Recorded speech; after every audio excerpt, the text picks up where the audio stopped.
Hey everyone, hopefully you're having a good day. My name's Andy. My channel is Finding Value. Today we're going to do our daily technical analysis, updated commodities, work our way through the dollar, yields, precious metals, and commodities ETFs that I follow. I'll interject my financial opinions as we go through it. And if you need help with anything, check out finding-value.com. That's where I dive deeper into all of these sectors and topics looking for potential investment opportunities. I'm not just looking at the Chevrons or the Exxons or the big companies like that. I'm diving deeper, looking at the best risk reward, riding right on that line of risk reward there, trying to get the biggest returns for the least amount of risk, which is a lot of small to mid cap size companies across the board. And that's kind of where I live, trying to find that best risk reward with the 5, 10, 15, 20x potential without taking on absorbent amounts of risk. And a lot of them do pay good dividend yields. If that's something that you're interested in and you're not a short term, I do try to time my purchases as best I can. I use a lot of technical analysis. I am a long term holder and I did used to trade back in my early days. But if that's something that interests you in your style, check out the website. We do have May Day coupon code that is active, 50% off the first month, and we have larger discounts for those that want to go to the yearly membership. All right, guys, let's dive in, take a look, and see what's going on here. The dollar is getting weaker today. We are seeing yields pull on back. I didn't get the chance to check to see what Powell was talking about, but I'm sure they're probably lowering rates or something like that. Not that it really matters, to be honest. But we are up against resistance. The dollar is up against this resistance line right there. We are hitting our head on it. We are selling back off. And we have lower yields that are driving that dollar weakness. Big question is the dollar going to roll over and start to move lower? That's the big question. And I'm sure there was some jimmying in here with the dollar with what they were going to release today. So I do think that there's things in the background that people are doing. We've got the 2-year yield that is falling. The momentum is still to the upside, but it very well could roll over. We've got a move on up, so a breakdown there, and then we're moving on up, and we're looking to see when this thing eventually maybe rolls over. At this time, it's still to the up. The momentum is. 10-year yield, we're up against resistance. We're getting some selling pressure today, down 2.28%. The momentum is still to the upside. We are at a bunch of resistance. The resistance is coming from this trend line there, and then the longer term trend line here. So are we going to turn here and roll over? And why does that even matter? Well, it matters because that is what sets the price of mortgage rates. That is what determines the value, the relative value of the dollar. And if we lose this and we start going lower and we lose the dollar, commodities are going to rip because the denominator is what prices commodities. It's the value of the dollar. And then money flows are going to move differently in the system. And the 30-year yield, selling pressure, but again, we're sitting on top of support. The support going across in both directions. We're on top of it. And that's generally bullish for a move higher. So again, I need to remain open-minded to see what the long end of the curve does here. Just because they say they're going to lower interest rates doesn't mean they get what they want. Keep that in mind. TYX TNX ratio, it's moving up today. That's generally supportive of gold prices. Whenever you get this to come back up, and we are at a very low level too. But generally, when you come from a low level upward, that has been very supportive of higher precious metals prices. We've got TLT bond prices heading a little bit higher with those yields dropping today. This isn't it's not a bullish formation here. This still is a bearish formation. We are up today, but we're underneath resistance. And what I mean by bearish, if we zoom out to the monthly, we've got this big bearish monthly candlestick, and that generally puts downside pressure. We also can say that we've broken out of this trend line there, coming on up to the downside. So we'll see what happens here. If this drops, yields go up. 2 and 10, we've got yield curve inverting. We had the short end of the curve go down less than the long end of the curve today, which inverted the curve a little bit. We have broken through this downtrend line, which makes me think that it's possible that we go up and invert again. We invert the curve, and I know they're releasing a whole bunch of bonds on the short end. So maybe it has something to do with how they are financing things and the supply of bonds and where the supply of those bonds are located.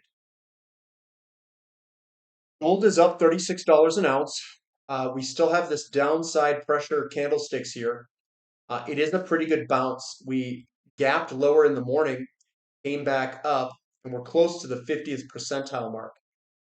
What that means is we're close to breaking a downtrend. So we sold off here and sideways, sold off again, and then maybe put in kind of like a double bottom and are working our way on up. So that's what I mean by we've got some upside momentum in the short term. We got to see what the follow through is, see if we continue on up. Silver is also good buying pressure today. We still have these ugly red candlesticks here, three of them, one, two, three. But today we gapped down a little bit and came back up. So we'll see if that momentum and what that momentum looks like. If we don't have a lot of momentum, we just throw a little candlestick here like this. That makes me think that we could still go lower. That's what I'm assessing out in the future. Platinum up about 1.17. It looks really good. We've got wicks on the bottom there, which means there's buying pressure. I think we're going to try to go higher here. We'll see if we can punch through. And then palladium continuing to sell off. I was looking at the chart earlier, and it looked like there was a lot of bearish formation, upward formation deals here, which continues to go lower and lower and lower. So we could still see some downside momentum, and we could see some downside selling pressure, which is still present until we see a turn. GDX is up 2.4%. We're underneath that resistance line, but this was an event, so we'll see what occurs. GDXJ is up 2.7, which is above a bunch of support. That looks good, and SILJ is up 4%. Using this as a support jump to jump up again. I still think that we are in a big bull market. I still think long term that everything is a-okay, and that yesterday was kind of a fluke. And they used it as an excuse to dump gold, silver, and all these things because they were going to come out today. I don't know if they lowered rates. I didn't look. They probably lowered rates and use this as a cushion day, so to speak. Because if you're up here, we would have been moving up. And when you start to break new highs, people start to notice. And they don't want people to notice that gold and silver are moving higher and the mining companies. They don't want the money to rotate out of the financial assets where there's tons and tons and tons of money. Because if it rotates into commodities, then you start to see it in the consumer price index. And then they have a big problem on their hands. They need the money to stay over in the S&P 500 and NASDAQ as long as they can. XAU to gold ratio, so gold and silver mining companies, still at a low location, still looks good. We've broken out of the downtrend there and still very little selling pressure there. I still think we move on up. Looks good. Crude oil's up 0.45%. We're right at that resistance area here, and hopefully we can break through it and work our way on up. So I'd like to see a real strong closing. What I'd like to see. They don't want to see that. And with where commercial inventories are at and all that stuff, the way that they're keeping the consumer price index down and saying that inflation's under control is that they got to hold this down. If they don't hold this down and this lets loose to the upside, they are screwed. Because rates are going to go back up again, in my opinion. ETF gas continuing higher, looking pretty strong today. Nice move to continue on up. We've got natural gas in America. We are squeezing up, and that looks good to try to break through that resistance that we're at. So that looks good. Our boy XOP, yeah, you know me, a little bit of a bloody nose today, but that's still a bullish formation to continue higher, higher, higher, higher. OIH also getting a little bit of selling pressure, but that's a bloody nose. And that is a bullish formation to go higher. Now, it doesn't mean that we go higher tomorrow. We could, um, but it may get a little bit of resistance here, and we may loop around or do something right underneath it. So patience, patience, Danielson. Newcastle coal futures up 0.77%. They generally track TTF nat gas. We've got the low, the higher lows. It's all coming up. Everything looks good to try to break through that resistance area and start running. We're seeing a lot of the coal companies go up and breaking out of their patterns already. So the positioning in the equities is already occurring before this move breaks to the upside. Sprott Uranium Trust continuing to head a little bit lower. The momentum is still to the downside. We've got a little bit of a, I don't know, kind of a consolidation going on now. And we'll see if we can hold. Uranium futures pricing just moving sideways. But right now, the momentum is still the downside. We very well could hit 64, 65 bucks. URA up 3.9%. So the mining companies getting some buying pressure here. And it looks like we just broke a downtrend there. So that looks good to continue higher. We're at support 2, right around that support area. Uranium getting up 3.83. Nice little bounce off support there. And then URNJ up 5%. Nice little move there. Momentum was coming down, and now it's starting to turn and rotate upward. We've got copper up 4.5%, kind of basically muting the day before it. And I said, don't put too much focus on yesterday's trading action as it came right back. I'm still in the camp that copper's going higher. I don't see how it can go lower when we need so much copper in this world. And I think eventually it's all going to translate into oil demand. Copper is AKA oil demand. We've got COPX up 6%. It is flying today. Big move. And the downward facing pattern is a valid pattern to break higher. We had yesterday, which was a one-off move. And I called that out. I said, guys, we got to be patient, see what comes. Because I think it's just a one-off day move from the election. And here we are, ripping on higher. Iron ore up 0.5%. This is about to turn into an explosive situation. This looks very, very strong here. I think we are about to rip in iron ore. We're probably going to get more stimulus out of China. That might be one of the drivers of it. I know people want to know the why. The why does, quite frankly, guys, the why doesn't matter. It does not matter. We need to see money positioning. Money's positioning here. And it changed here on that gap. And then we came down in a falling wedge and we've just been going sideways. This is prime to move higher. Now, there's a lot of companies that are starting to move up in the iron ore and steel areas. They pay big dividend yields with a ton of upside. I'm starting to see some of those break out. So if you want to take positions in companies that have 30, 40, 50, 60, 70, 80, 100x potential to the upside of last bull market. Now, we're not buying at the absolute bottom, but that is what they did last bull market. I'll talk about those on the website. We'll participate in this big gigantic move that I think is coming in iron ore. Aluminum is starting to break out too. It's getting there. It's breaking down the selling pressure right at resistance. We had a big 3.5% up day. Now we're already positioned in aluminum, and if we break here, guys, it's going to be a huge tailwind for our aluminum holdings. So we could see another huge up leg in aluminum. And I know you guys are up multiple hundreds of percents, hopefully, on some of those investments. Nickel down 0.4%. And we've been chopping sideways here. It looks like it's going to try to bottom here. We'll see if that works. We've got Moo up 0.6%. I think this is going to go up, up, up. We've broken the downtrend. Yesterday was the Trump news, and I think we are going to rip. We're going to rip. We've got the whole setup here. Support, breakout, back test. That's your ideal entry point, right where we're at. So we've got a whole bunch of different stuff that we can purchase here in the agribusiness area.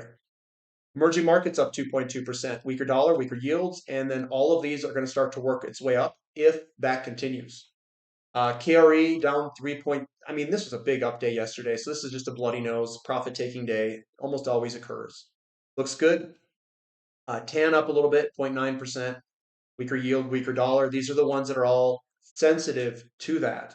Lithium up 3.37%. It's probably going to break out of this downtrend line here. It is lining this up for a move. And again, I have about three or four, no, I have four different lithium companies, developers, that I think could be explosive and take advantage of this setup right here. Just absolutely explosive. REMX up 3%. It's breaking its downtrend. You should already be positioned and waiting for this ride. We've got Baltic Dry Index up 1.5%. I think this is going to bottom here. We've got iron ore firming up. We've got coal firming up. That is the two big drivers of Baltic. Way higher when those things go. I'm a big bull on dry bulk. XHB, home builders, we are up a little bit today. weaker dollar, weaker yields, and we are coming up against that resistance. We'll see if we can break. Russell 2000 down a little bit. That's your bloody nose. Still looks good to go higher. S&P 500 continuing on up, and the NASDAQ also continuing on up. Plunge protection team is doing its job.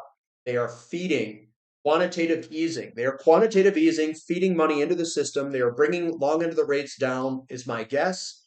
They are increasing the money supply, and I think money is coming in here because they cannot and will not let this come on down, because it will be devastating if money rotates to commodities and away from the NASDAQ and S&P 500.